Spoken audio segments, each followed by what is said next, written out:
everyone, and welcome to another video. Now there's a little bit of an interesting one, and just to start on this one, you're now going to have a picture-in-picture, and I'll be able to change the audio in between the two, because obviously a lot of people are saying, oh, why your car videos are using your mobile phone while you're driving. Well, what you have now in a small picture to the one side is the view from my mobile phone as we're speaking, because that's how you would get the view from my mobile phone. I'm going to wiggle it now just to make sure that you see it's there. And what I actually record on is a GoPro, which is directly mounted above my head, out of the line of sight of my vehicle. I can see clearly out the window. I'm also going to point out the fact that I have an advanced driving license, and to gain an advanced driving license, part of the test is to drive whilst giving a running commentary of what you can see. And this is also very much akin to you singing.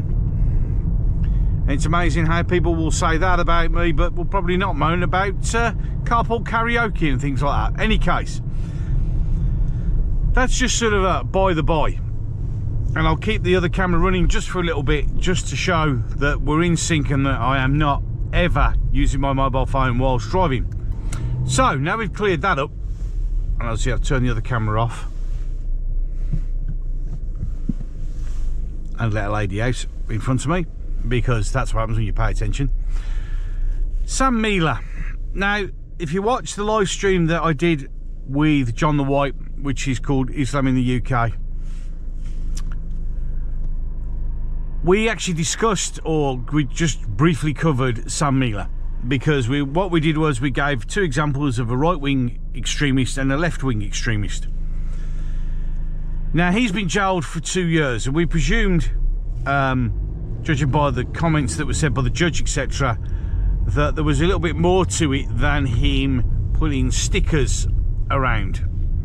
Well, I've had a good look at the case and read all the notes and had a good sort of deep dive into what's going on, and all he did was actually put up stickers saying White Lives Matter, no white guilt, just things like that, just simple things like that. I'll put the phone down, there we go. Just simple things like that, nothing racist whatsoever.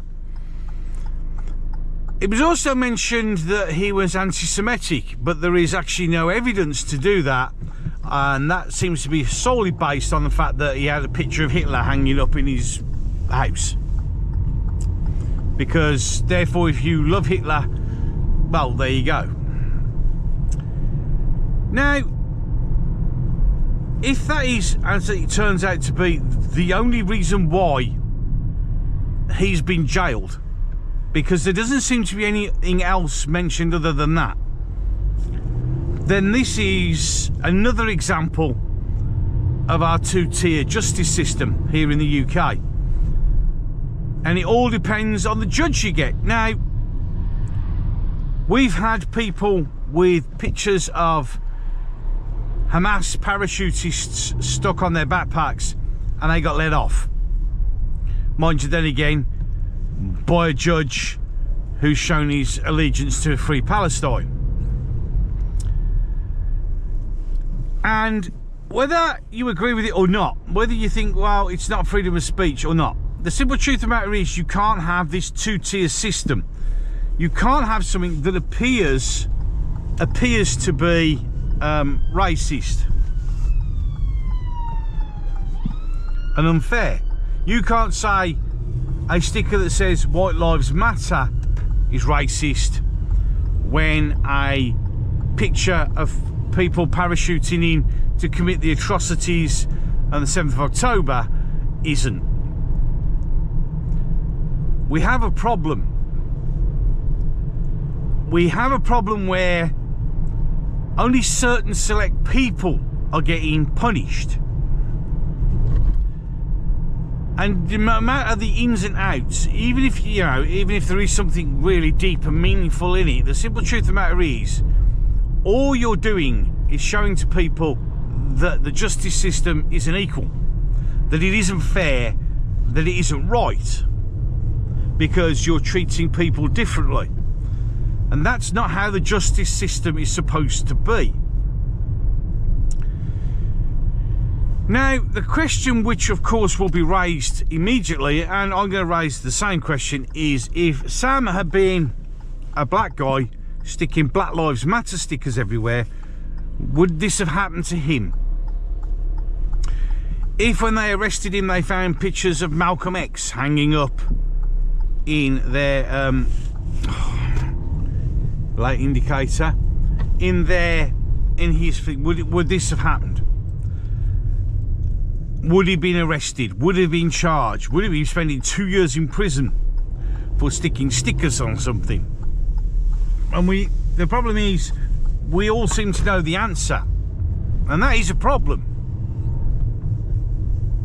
Now, if that was racially aggravated and it caused distress, so do what other people are doing. Why isn't the law being applied equally?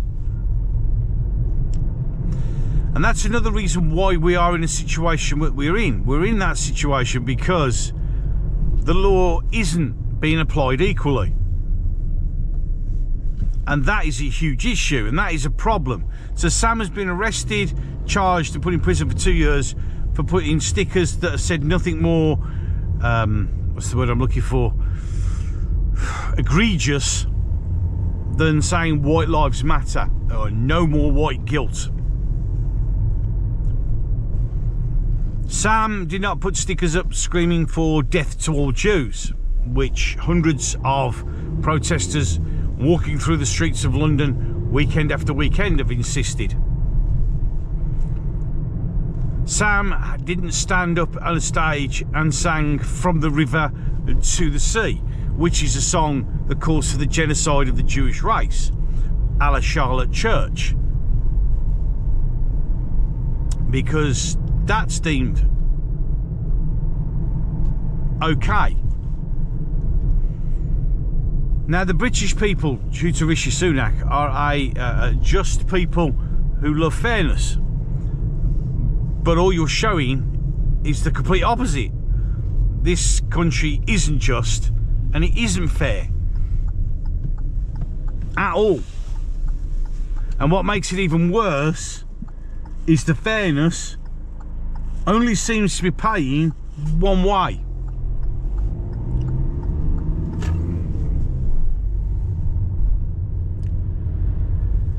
It plays into this white supremacist, far-right racism plot that even Rishi Sunak said.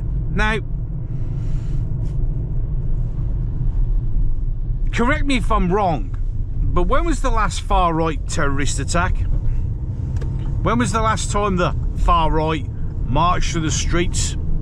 When was it the last time the far-right threatened to firebomb businesses who were advertising or supporting a candidate? Can I tell you when the last time the far right were camped outside politicians' houses?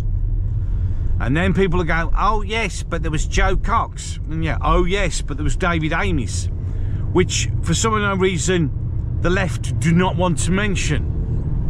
You see, that's another thing, that's the left for you, the left waffer. They'll scream about Joe Cox but never mention David Amis because, of course, it doesn't quite fit their thing, does it?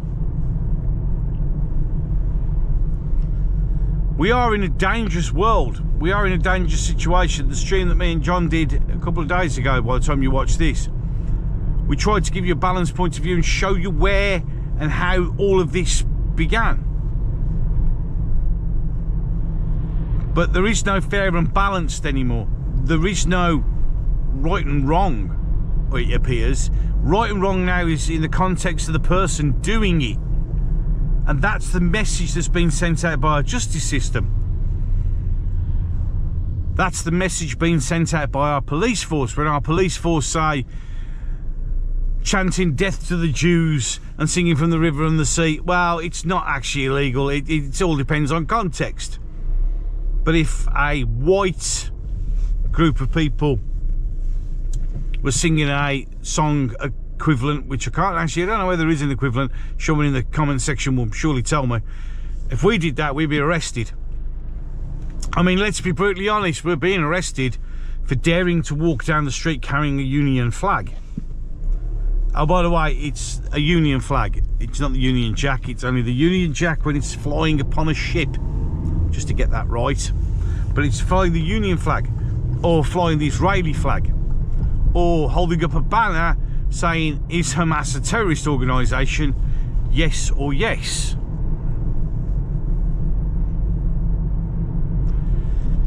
I have no problem with people being jailed for doing things that are not right, as in whatever you want to define hate crime as. But if you're going to do it for one, you've got to do it for everybody else. And if you don't do it for everybody else, you are always going to be accused of an unjust and an unfair system.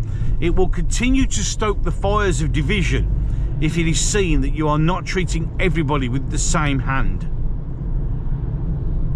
And sometimes I do wonder, well, actually not sometimes, I do really wonder.